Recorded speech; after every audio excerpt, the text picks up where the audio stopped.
Na kaj je bila strokovna žirija posebej pozorna pri letošnjem izboru? Mislite pri izboru, ne zdaj na teh rezultatih? Pri rezultatih. Pri rezultatih,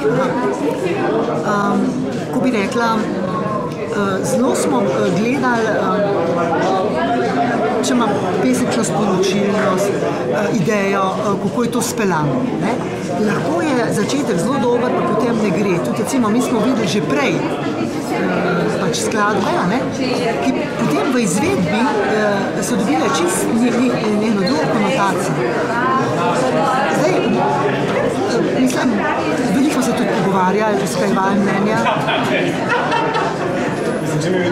Upamo, da nismo kaj naredili, če smo skrižili. Težko je to. Težko je napisati, a bi dal 7, a bi dal 5. Nekako si skozi, da nisem komu krivico naredil, ampak vedno trudiš se. In s čim vas je prepričala pesem Rudija Bučarja? Kaj je bilo tisto? Veste se, mi smo glasovali vsak samostojno. Torej ni bil vaš favorit, ali kako? Niti ne. Ampak je lepa pesem in tako.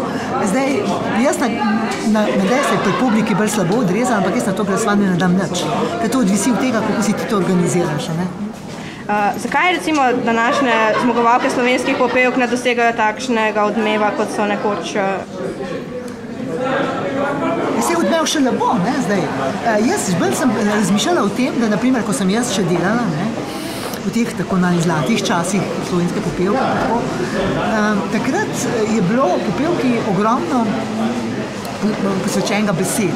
V vseh medijih, v časopisih in na radiju. Na radiju so imeli pa to, Zdaj ni tega z njim, ker konec koncev je to tudi en velik dogodek.